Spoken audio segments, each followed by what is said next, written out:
you're having a great day or night. Today we're going to be breaking out the super cool stack up effect. Someone actually commented this and suggested it a really long time ago. So if you're that person, shout out to you. I remember you. If you guys do have any other suggestions, make sure you drop them down below. I read all your guys' comments. I know a lot of you guys have been holding off and waiting for a sale on the site. We're doing 20% off site wide for the first 20 people. You guys can use code FIRST20 at checkout. But yeah, if you're one of the first 20 to use that code, you'll be able to take advantage of this offer. But yeah, let's get straight into it. I'm in Premiere Pro with a couple clips from the Mazeltron music video. If you guys don't know what dynamic link is, you can actually seamlessly link After Effects and Premiere Pro by simply highlighting this and going right click and go to replace with After Effects composition. This is just going to go ahead and send our clip straight into After Effects. And now you can see it's automatically loaded into After Effects, and any changes we make in here will be automatically applied into Premiere Pro, which is super cool. But yeah, we've got these two clips. So the first step of this is just going to be going to our beginning clip and duplicating it one time. Then I'm just going to right click on this and go to time and set it as a freeze frame. Then I'm going to go ahead and duplicate that 2 more times. So now we've got 3 freeze frame layers and a background layer. I'm just going to rename these to make it easier. So the top one I'm going to set to body. The second one I'm going to set to hat. Third one I'm just going to go ahead and set to his head. And the fourth one I'm just going to label as background so we don't get confused. Now that we've got these 4 clips, the next step is just going to be to mask out each part. So first we're going to double click on the body, and here is going to pull up the layer. I'm just going to go ahead and grab my pen tool, and with my pen tool I'm just going to go around and mask out his body like so. And you guys don't have to be super precise with this because it is going to be moving around with some motion blur, but you know, just as precise as you want to be. Closing it off there. Now we've got just his body selected.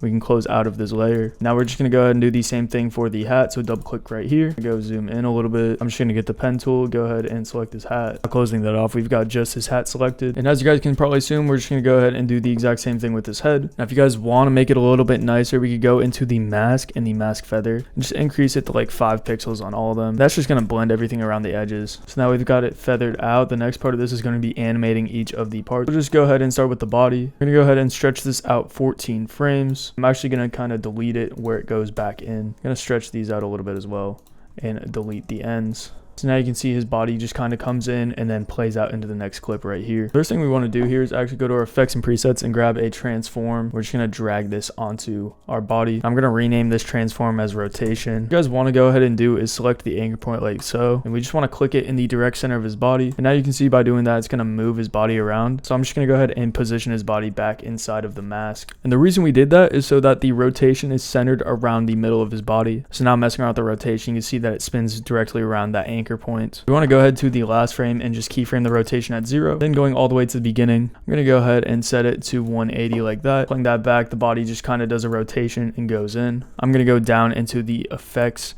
and the rotation that we just set. Now highlight these keyframes and F9 to easy ease them, or you could just right click keyframe assistant and easy ease. But we can actually go ahead and further manipulate how it's rotating by highlighting these frames and going to the graph editor. And this is just saying the velocity over time. I'm going to click on this little point right here and drag it to the left. So that way it's super fast in the beginning and slower towards the end. We're going to get an animation that looks something like this. Next, I'm just going to go ahead and tick the motion blur box. Now it's got that little bit of motion blur. Next, we're going to go ahead and get another transform and drag that onto the same body clip. And again, we're going to go to the end of the clip, and this time we're going to keyframe the position and the scale. Next, we're going to go to the beginning, and we want it to be scaled down. So I'm going to scale it down to something like 50. Then I'm just going to go ahead and drag down the body so that it's out of the frame. And now you can see that the body just kind of flips in, but we want it to kind of fly up and then back down. So going about halfway through this sequence, I'd say right here, I'm going to go ahead and set the position higher. I'm going to go ahead and drag this up here like so. I think it looks good there. And now it's just going to flip up and down in. We actually want it to go down a little bit so then it flies back up. So going 2 frames back from the end, I'm just going to go ahead and put it down here a little bit. That way it goes up, down, and then back in. Next, we're just going to highlight all of these keyframes and F9 to easy ease them. You see it looks pretty clean right there, but I'm going to go ahead into the graph editor to make it a little cleaner. And I'm just going to go ahead and mess with the graph till I get something that I like. And I think it looks pretty good with the graph like this. So I'm going to close out of that. So now that we've got the body animated here, we can go ahead and animate our other masks. So I'm just going to go ahead and start with the head. I'm just going to go ahead and drag it out so that it's 11 frames long. I'm going to go ahead and grab a transform and drag that onto the head. Again, I'm going to rename this one rotation so we don't get confused. Going to set that anchor point in the middle on his nose. Then I'm just going to reposition it so that it fits the mask again. Going to the last frame where it transitions, going to keyframe the rotation. Then I'm going to actually have it spin the opposite way of the body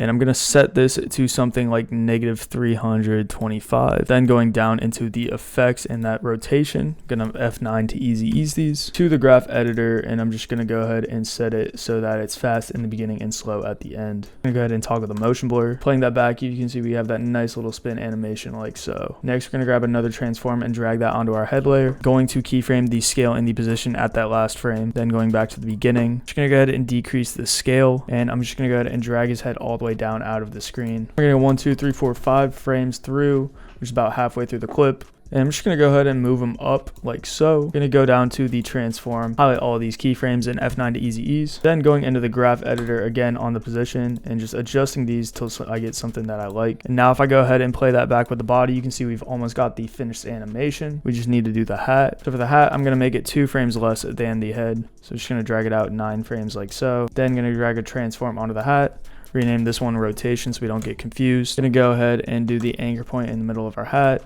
and then readjust the position so that it fits. Then going to the last frame and keyframing that rotation. Going to the first frame of the hat, we're gonna make it go opposite of the head. So I'm actually gonna rotate it to the right, something like 242. Gonna go ahead and toggle that motion blur again. Then going down into the effects in that rotation. Gonna F9 to easy ease. Then going into the graph editor, I'm just going to go ahead and make that same graph that we like. And now we've got that nice spin animation like that. Going to go ahead and drag another transform. Go to the last frame where it transitions and keyframe the position and scale. Then go to the first frame. Going to decrease it down to like 90 and drag it down out of the scene. Then going to the middle, I'm going to go ahead and set it just a little bit above where it's supposed to be. Again, I'm going to highlight all these keyframes in F9 to easy ease them.